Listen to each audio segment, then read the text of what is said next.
Bonjour, bonsoir à toi, un bonjour spécial aussi à toi qui nous suit à la télévision Nyota TV à Kinshasa ou à Lubumbashi. Mon nom est Ariane Kisanga et comme tu le sais, j'aime la présence de Dieu.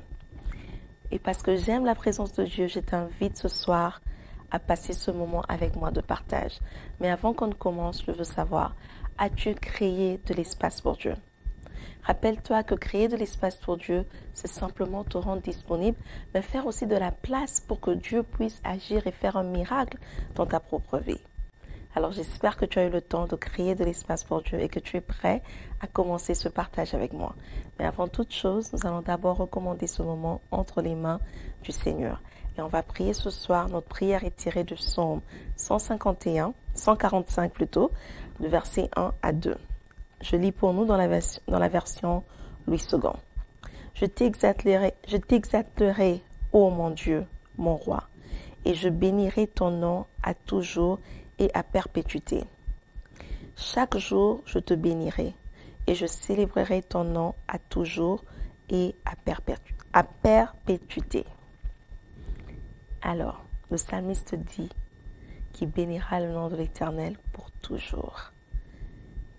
Est-ce que tu peux trouver en toi une raison ce matin, si tu nous suis le matin, ou le soir, si tu nous suis le soir, pour bénir le nom de l'Éternel? Peut-être l'Éternel t'a guéri. Peut-être l'Éternel a été avec toi. Peut-être il a pourvu à un besoin que tu ne t'attendais pas à recevoir une réponse pour ça. Peut-être l'Éternel a ouvert pour toi une porte pour le travail. Quoi que ce soit que Dieu a fait pour toi, pense juste à une raison ce soir et bénis le nom du Seigneur. Bénis le nom de Dieu, exalte son nom. Dis-lui simplement, Seigneur, je bénis ton nom parce que c'est toi qui as été avec moi. Seigneur, je bénis ton nom parce que c'est toi qui m'as guéri. Seigneur, je bénis ton nom parce que c'est toi qui m'as donné de quoi payer la maison. Seigneur, je bénis ton nom parce que c'est toi qui m'as donné de quoi me nourrir aujourd'hui. Seigneur, je bénis ton nom parce que c'est toi qui m'as donné de quoi me vêtir aujourd'hui. Bénis le nom du Seigneur. Dis merci à Jésus. Exalte son nom ce soir, juste pour une seule chose qu'il a fait dans ta vie. Tu n'as pas besoin de penser au mois passé. Pense juste à cette journée, ou même à ce matin ou hier, dépendamment de quand tu as l'opportunité de suivre. Mais pense et dis-toi, oui Seigneur, c'est toi qui as fait cela pour moi. Et je te dis merci. Seigneur, nous te disons merci ce soir. Avec mon frère qui suit, avec ma soeur qui suit, nous te disons merci. Premièrement, Seigneur, pour le souffle de vie. C'est toi qui nous as gardés en vie jusqu'aujourd'hui. Merci, Éternel, parce que c'est toi qui permets encore aujourd'hui qu'on ait une autre émission, Yahweh. Nous te disons merci, nous exaltons ton Saint-Nom. Nous te remercions aussi pour ton Saint-Esprit. Car c'est ton Saint-Esprit qui nous accompagne dans tout ce que nous devons faire. C'est ton Saint-Esprit qui est présent avec nous pour chaque étape. Éternel, nous te disons merci. Merci pour ta présence. Merci pour ton Saint-Esprit. Saint-Esprit, nous t'invitons pendant ce moment. Parle à travers moi. Que ce ne soit pas mes paroles, que ce ne soit pas mon intelligence qui parle, mais que ce soit toi qui communique le message que Dieu veut qu'on puisse recevoir ce soir. Dans le nom puissant de Jésus, nous avons ainsi prié. Amen, amen, amen. Alors, ce soir, pour notre partage, on va parler de Prête l'oreille, Dieu de Jacob. C'est ça le thème. Et aujourd'hui, c'est notre première partie. Ça sera une petite série qu'on va faire. Il y aura partie 2, partie 3, jusqu'à ce qu'on a épuisé ça. Donc, c'est vraiment Prête l'oreille, Dieu de Jacob. Un matin, pendant mon temps de prière, pendant que je passais le temps dans la présence de Dieu, j'ai utilisé le psaume 84 pour prier. Et en priant avec le psaume 84, je suis tombée sur un verset et j'ai fait une pause. Et c'était le verset 9. La parole de Dieu dit « Éternel Dieu des armées, écoute ma prière, prête l'oreille, Dieu de Jacob. » Quand j'ai lu ça, j'ai eu plusieurs questions qui ont commencé à monter dans mon esprit. Je me demandais, mais pourquoi on se référait à lui comme le Dieu de Jacob? Qui était le Dieu de Jacob? Qu'est-ce qu'il avait fait pour Jacob, ce Dieu? Et pourquoi les enfants, les fils de Corée plutôt, le mentionnaient dans ce verset, dans ce psaume? Et quelle était sa relation avec Jacob? Et cela m'a vraiment emmené dans un voyage pour découvrir le Dieu de Jacob, qui il était, quelle était sa relation avec lui. Et je veux partager avec vous au cours de nos prochaines sessions ce que j'ai pu découvrir de ce Dieu de Jacob. Ce que j'ai pu découvrir plutôt de ce Dieu de Jacob. Premièrement, le Dieu de Jacob est le Dieu de grâce. Le dictionnaire Larousse définit la grâce comme une faveur accordée à quelqu'un pour lui être agréable. La grâce est aussi également définie comme une faveur non méritée. Donc, si on combine les deux définitions, on peut simplement dire que la grâce, c'est Dieu qui décide de nous être favorable ou agréable sans qu'on le mérite. L'histoire de Jacob et Dieu commence bien avant la naissance de Jacob, dans Genèse 23 au verset 25. Quand Dieu dit à la mère de Jacob, Rebecca, qu'en elle a deux nations qui se battent, mais que le plus petit sera la plus forte nation et que le plus grand va devenir serviteur du plus petit. Dans Malachie 1:3, Dieu dit encore qu'il a aimé Jacob et qu'il a haï Ésaü.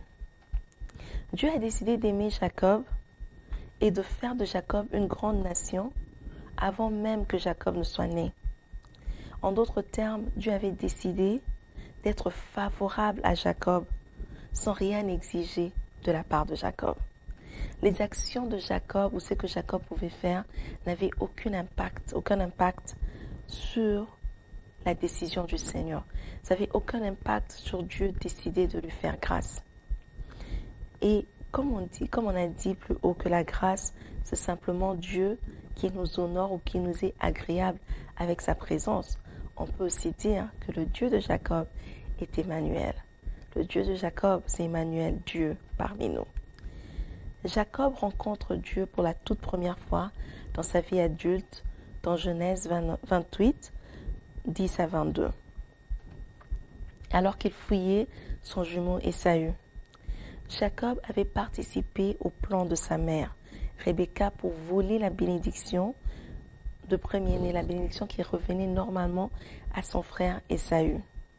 Leur père Isaac était presque en train de mourir. Ésaü, le frère jumeau de Jacob, quand il réalise qu'on a volé sa bénédiction, Ésaü se met à la poursuite de Jacob et décide de faire du mal à Jacob. Rebecca revient encore cette fois-ci et elle propose un autre plan. Et son plan, c'est un plan de fuite. Elle demande à Jacob de fuir dans la maison de son frère Laban, qui se trouvait en Mésopotamie. Et Jacob accepte le plan de sa mère parce que la mère Rebecca a parlé avec son père. Jacob accepte ce plan. Et Jacob décide de quitter un lieu qu'il connaissait, un lieu auquel il était habitué. Mais c'est aussi un lieu que Jacob savait que Dieu avait donné à son père et à sa nation. Parce que vu qu'en ce temps-là, l'histoire se transférait de bouche à l'oreille, Isaac a eu à avoir le temps d'expliquer à ses enfants comment ils sont arrivés là à Canaan. Donc Jacob savait qu'il quittait le lieu où la bénédiction de Dieu était une promesse. Il quittait le lieu où Dieu avait décidé de les bénir pour un lieu inconnu. Une terre qui était très loin de la bénédiction de Dieu. Mais Jacob part quand même avec un espoir. Il part avec l'espoir que tout ira bien parce qu'il va dans la maison de son oncle. Il va avec l'espoir qu'il pourra épouser une bonne fille, qu'il pourra ramener à la maison une fille qui n'était pas l'une des filles des Canaan. Et il savait et se disait que sa mère allait venir le chercher. Dans l'esprit de Jacob, il se disait que je pars pour une bonne raison et je vais dans un endroit sûr. Il se disait aussi qu'il ne sera pas parti pour longtemps et que sa mère, comme j'ai dit, viendra le chercher. Mais probablement, Jacob était très conscient qu'il quittait Canaan. Il était conscient qu'est-ce que cela voulait dire. Il savait que quitter Canaan voulait dire quitter la présence de Dieu. Il savait que quitter Canaan voulait dire quitter le lieu où les bénédictions de Dieu devraient l'accompagner. Et dans son parcours, dans son chemin vers la maison de son oncle Laban, Jacob se fatigue et il met sa tête à reposer sur un rocher. Et là, c'est quand Dieu vient le rencontrer dans Genèse 28 au verset 15. Dieu vient et s'adresse directement à Jacob. Et ça, c'est pour la toute première fois. Et ses paroles sont « Je suis avec toi, je te garderai et je t'abandonnerai point ». En ce moment-là, Dieu ne révèle pas son nom. Il ne dit pas à Jacob, voilà, je suis le Dieu tel ou je m'appelle tel. Mais il dit à Jacob ce qu'il va faire. Et très souvent, nous, dans la vie, on est pressé à nommer des choses, à donner des noms ou des titres à des histoires sans s'assurer que la personne pouvait assumer. Mais ce que Dieu nous montre ici, c'est qu'il a d'abord dit à Jacob ce qu'il devrait faire. Il voulait garantir à Jacob que ce que je te dis que je peux faire, je suis capable de le faire parce que je suis Dieu. Dieu voulait que Jacob comprenne que ce n'était pas le titre qui le rendait Dieu, mais c'était ce qu'il était capable de faire. Il était capable d'assumer ce qu'il disait à Jacob. Et parce que Dieu a fait cette promesse depuis l'époque d'Abraham, c'est pour ça qu'aujourd'hui, quand Jésus-Christ est venu sur terre, on l'a appelé Emmanuel.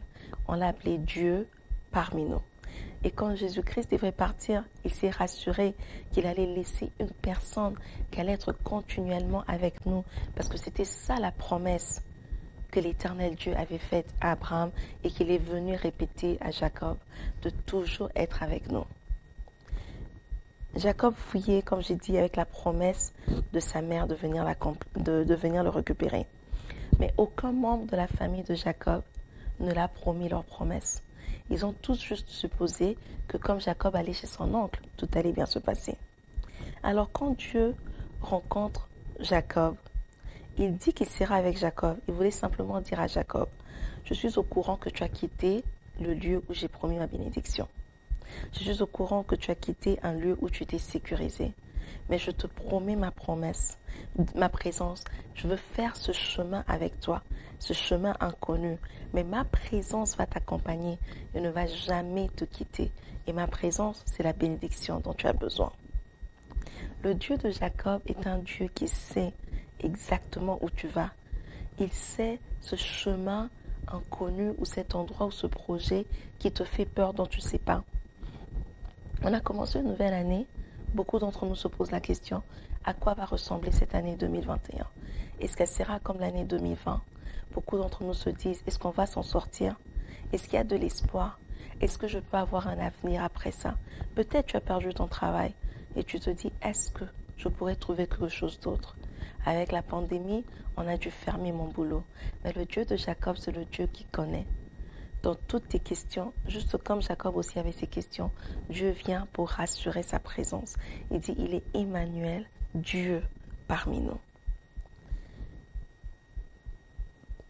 Mais ce n'est que lorsqu'on fait une pause, quand on s'arrête. Jacob a dû prendre sa tête et mettre sur un rocher. Il a dû arrêter de repasser dans son cerveau les paroles de bénédiction de son père. Il a dû arrêter de s'accrocher à la promesse de sa mère. Mais il a même dû aussi arrêter de penser aux menaces de son frère et juste dormir.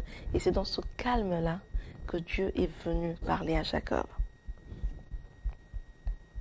La Bible nous montre plusieurs exemples, là où Dieu promet sa promesse, sa présence plutôt, devant les incertitudes, devant des chemins que les gens peuvent avoir peur.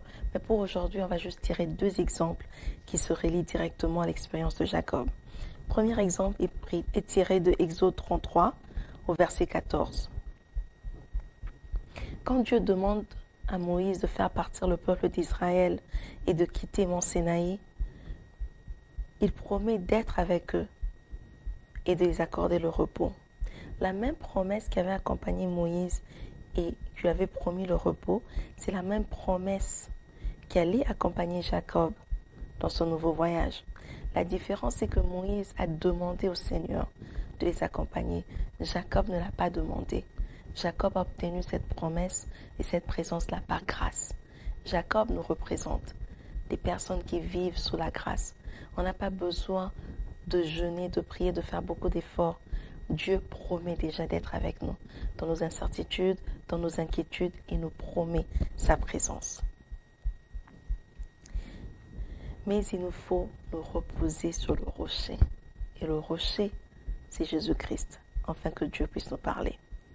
Le deuxième exemple qu'on peut prendre, c'est dans Jean 14, versets 15 à 17.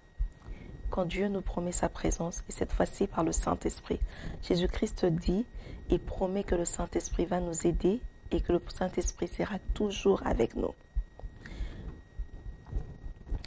Tout comme au moment où Jacob fuyait et Dieu savait ce qu'il attendait devant et que Jacob avait besoin de quelque chose qui était plus que des simples paroles des hommes.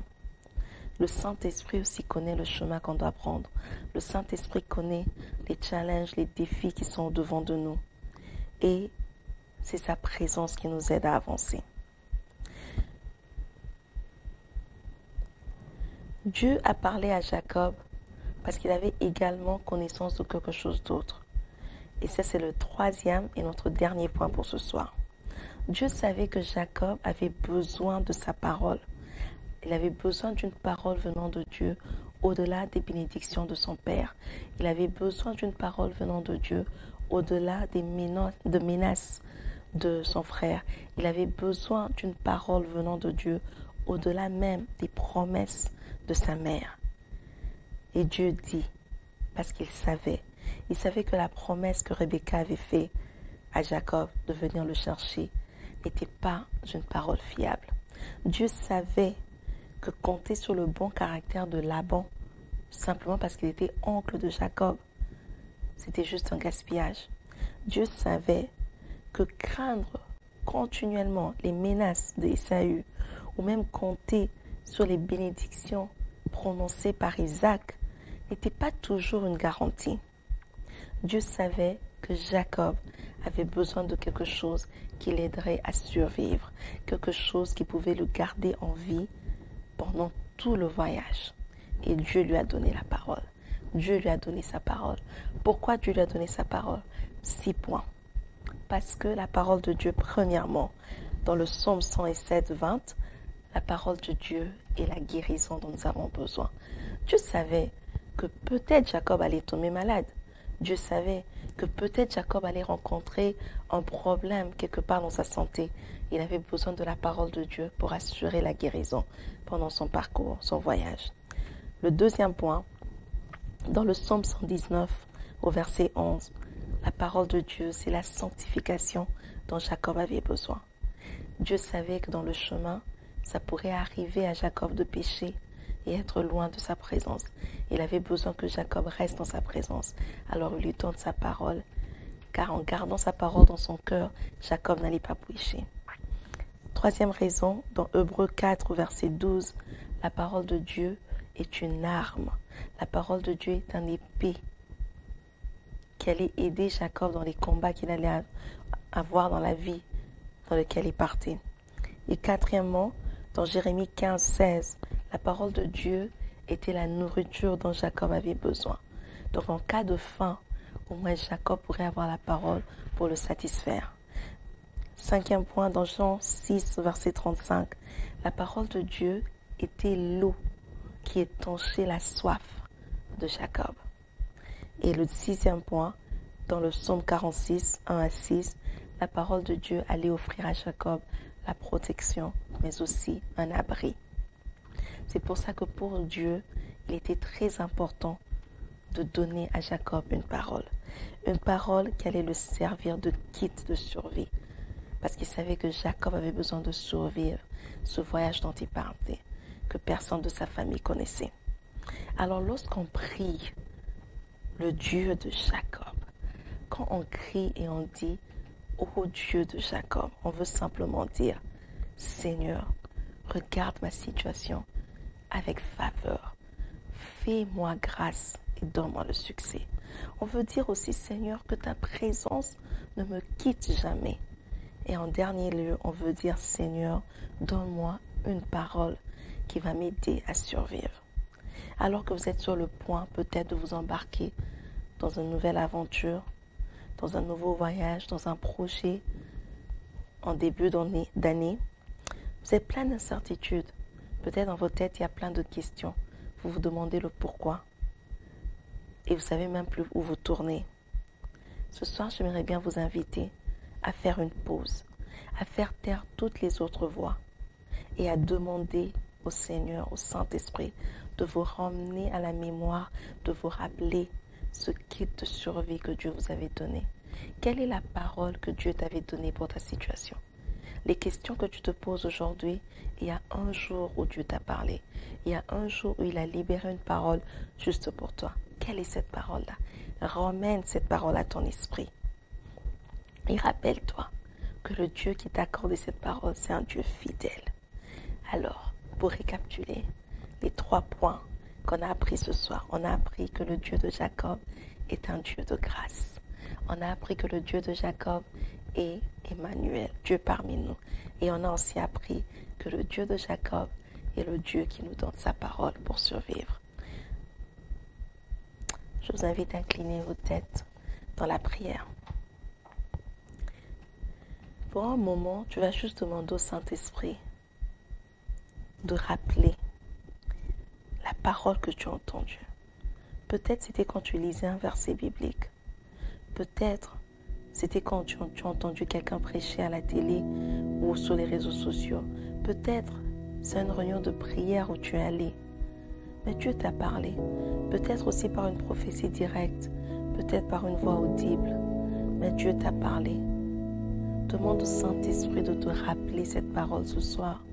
Demande au Saint-Esprit de ramener cette parole à ta connaissance. Tu l'as peut-être oubliée ou peut-être juste tu l'as étouffée avec toutes les choses qu'il y a à faire. Que Dieu puisse t'aider. Que le Saint-Esprit puisse t'aider. Saint-Esprit, nous t'invitons encore ce soir. Parle au cœur d'une personne. Rappelle, Éternel, les paroles qui ont été prononcées. Tu as reçu le mandat de nous rappeler ce que Christ nous a enseigné. Les paroles qui ont été prononcées, rappelle à quelqu'un ce soir. Peut-être aussi tu nous suis et tu te dis, mais de quoi on est en train de parler? Peut-être tu veux que le Dieu de Jacob devienne ton Dieu. Le Dieu de grâce est là et sa grâce est encore disponible ce soir. Tout ce que tu as à faire, c'est de le recevoir comme Seigneur et Sauveur et à me suivre juste dans cette courte prière. De dire, Seigneur Jésus, je reconnais mes fautes. Je connais là où j'ai mal agi. Je te demande de me pardonner.